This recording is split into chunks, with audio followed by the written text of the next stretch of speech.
આમાં તમારે જો એવું લાગે કે કોરું મોરું જેવું લાગે છે તો તમે આમાં એક્સ્ટ્રા દહીં પાછું નાખી શકો છો. સાથે જે પીંછું આજે શાક ખાવાનું હોય ને તો ગરમી થઈ ગઈ મોઢું થઈ રહ્યું શક્તિ ખાસ આપણા મિત્રની ફરમાઈશ હતી જે પરવેશભાઈની કે રાજભાઈ આ એક શાક બનાવો.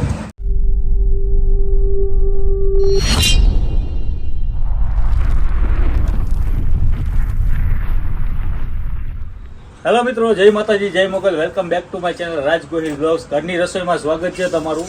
આજે કંઈક નવો વિચાર આવ્યો હતો, કંઈક નવી રેસીપી જે મિક્સ વેજીટેબલ અલગ અંદાજમાં સબ્જી આજે બનાવવાની છે, જે અલગ અંદાજમાં શાક બનવા જઈ રહ્યું છે. તો હવે એની અંદર કેટલી વસ્તુ જોશે, શું કરવાનું છે, બધી પ્રોસેસ આપણે કરશું. પણ તમને કેટલી વસ્તુ લેવાની છે એ પહેલાં હું બધી તમને જણાવી દઉં. ચાલો મિત્રો, આમાં કઈ વસ્તુ જોશે એ પહેલાં હું તમને બતાવી દઉં. પહેલાં તો આપણે જે આ ચિપ્સ કરતા હોય બટેટાની, એવી રીતે બટેટાની ચિપ્સની કટિંગ કરી લેવાનું છે. પછી એવી જ રીતે ગાજર છે એ પણ કટિંગ કરી લેવાનું છે. વટાણા છે, આ છે સિંગનો ભૂકો, ડુંગળીનું કટિંગ છે એ પણ આવી રીતના કરી નાખવાનું છે. ટમેટા છે, ફ્લાવર છે, મરચાં છે, આ છે લીંબુનો રસ, લીમડો, લસણ, આદુ અને કોથમીર, અને લાસ્ટમાં છે આપણું આ દહીં. આ બધી વસ્તુ આપણે આ શાકની અંદર પ્રોસેસ કરવાની છે. તો પહેલાં આ બટેટાને, ગાજરને, ફ્લાવરને અને મરચાંને અને ડુંગળીને આપણે તેલમાં પહેલાં ફ્રાય કરી નાખવાની છે. તો ચાલો શરૂઆત કરીએ રેસીપીની. મિત્રો, આપણે કઢાઈ લઈ લીધી છે. હવે કરીએ ગેસ સ્ટાર્ટ. ગેસ ચાલુ થઈ ગયો છે. હવે આની અંદર આપણે તેલમાં બટેટા, મરચાં, ડુંગળી, ગાજર બધું ફ્રાય કરશું. આપણે તેલ ફ્રાય કરવા બટેટા છે, મરચાં બધું આમાં તેલમાં ફ્રાય કરવાનું છે. તો પહેલાં શરૂઆત કરીએ બટેટાથી. બટેટાને આપણે પહેલાં ફ્રાય કરી નાખીએ. પછી સેમ ટુ સેમ બધી જ વસ્તુ આપણે જેમ કે ફ્લાવર છે, મરચાં છે, ડુંગળી છે, બધાને ફ્રાય કરવાની છે.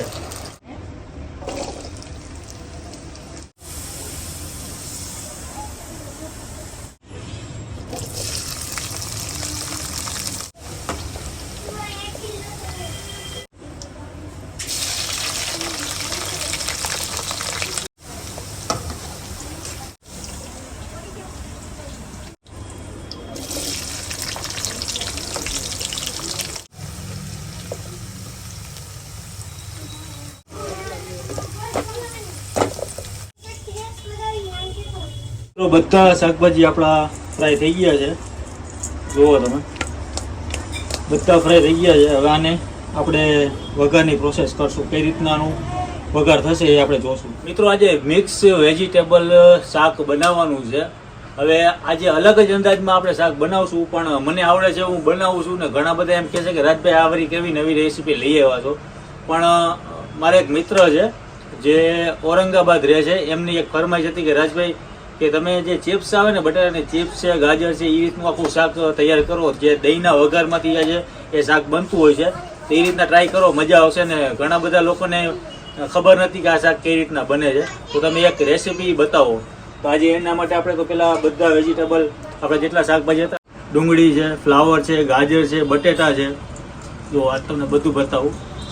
આ બધા આપણે ફ્રાય કરી નાખ્યા છે. અને હવે આની અંદર પડશે કયા કયા મસાલા એ તમને આજ દેખાડું. તો પહેલાં તો તેલ આપણું આવી ગયું છે. આજે આપણું જીરું ફૂટી જાય ને ત્યાં સુધી એની વેટ કરવાની છે. પછી નાખશું આપણે આ લસણ, પછી નાખશું આપણે આદુ, અને એક મિક્સ કરી દેવાનું. એક ચમચી હિંગ. ધીમા તાપે આને સાતળવાનું છે. લીમડો,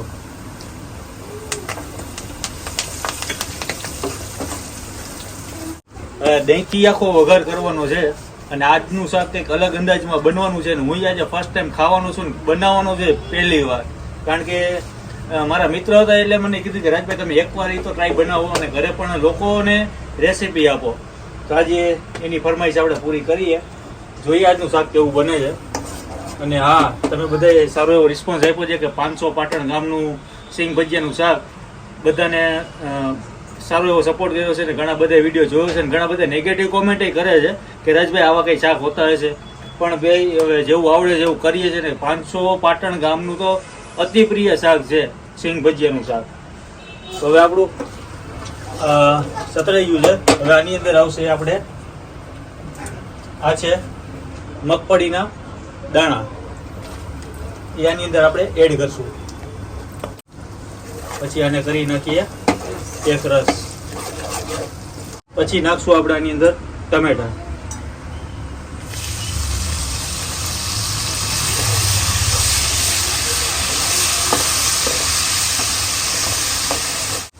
અને 2 મિનિટ સુધી સતડાવા દેવાનું છે એટલે એક રસ થઈ જાય બધું. મિત્રો આપણે નાખ્યા છે મગફળીના દાણાનો ભૂકો, કારણ કે આ શાક એકદમ એને ઘટ્ટ થાય એના માટે. અને હવે નાખશું આપણે વટાણા, લીલા વટાણા. અને તમે ગરમ કરીને બાફીને પણ નાખી શકો છો અને કાચા પણ તમે એડ કરી શકો છો. જે કોઈને અધકચરું ખાવું હોય તો એના માટે આ બેસ્ટ છે. મિત્રો અત્યારે આપણું આ શાક ઓલરેડી 2 મિનિટ સુધી એને સતડવા દીધું છે ને હવે આપણે નાખશું આની અંદર અમૂલ મસ્તીનું દહીં. પછી આને કરી નાખશું એક રસ.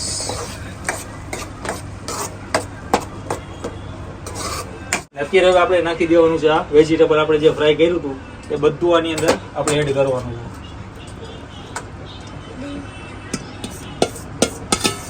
આજનું શાક હે ને ભાઈ અમારા મિત્રની ફરમાઈશ હતી અને આજે એની કોમેન્ટ આવશે ખરા કે આજનું શાક કઈ રીતના ભાઈ એની રીતના આખું બન્યું છે કે નહીં.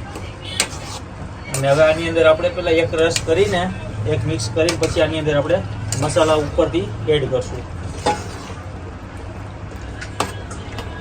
પાણી નાખવાનું છે આપણે લાસ્ટમાં.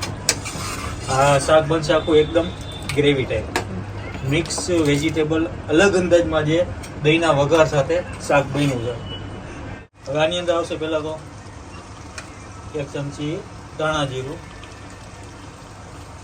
હળદર,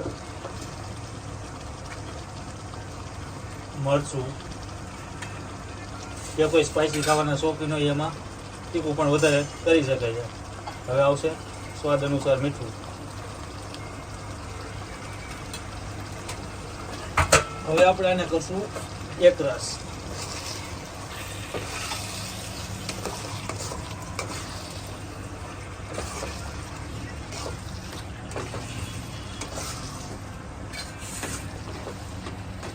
આને ઓછામાં ઓછું 5-10 મિનિટ સુધી બાફવા દેવાનું છે.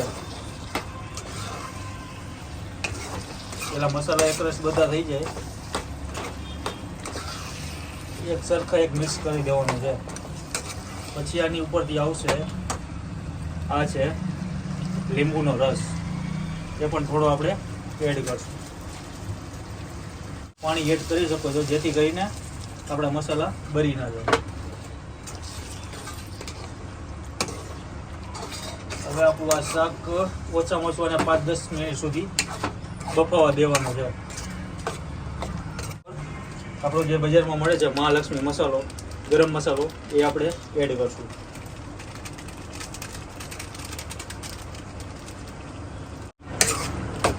મસાલો નાખ્યા પછી આને એક રસ એક મિક્સ કરી દેવાનો છે એટલે બધા મસાલા એક સરખા થઈ જાય.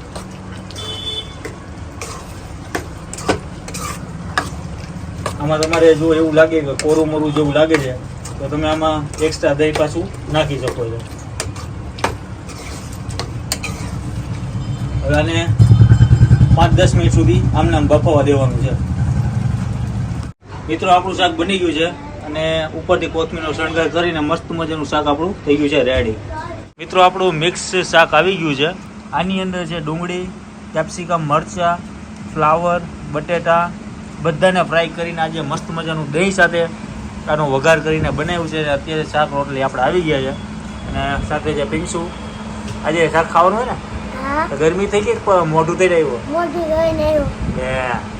શક્તિ આજે મિક્સ વેજીટેબલ શાક હજી સીટીઓ વાગે છે એમાં આપણે ખીચડી મૂકી જઈએ પછી ખાશું.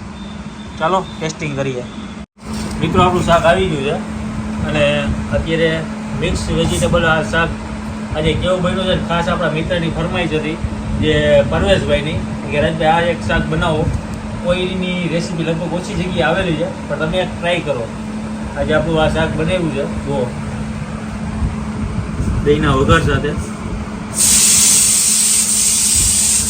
અને આનું જે આજે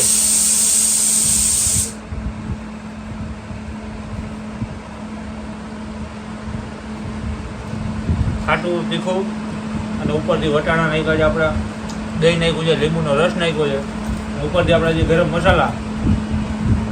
શાક બન્યું છે આમ ઊંધિયા ટાઈપ કેમ હોય આપણે ઊંધિયું બનાવ્યું એ રીતના બન્યું છે શાક. તમે પણ ઘરે બનાવી નાખજો. શાકમાં બહુ થોડીક વાર લાગી પણ શાક બન્યું છે અલગ અંદાજમાં, જે આપણે મિક્સ શાક અલગ અંદાજની અંદર બન્યું છે. આજનો વિડીયો અહીંયા પૂરો કરીએ. થોડુંક તીખું બની ગયું છે, તીખું પણ લાગે છે. કેપ્સિકમ, મરચાં, ફ્રાય કરેલી ડુંગળી, શાક બન્યું લાજવાબ. તમે પણ ઘરે બનાવી નાખજો.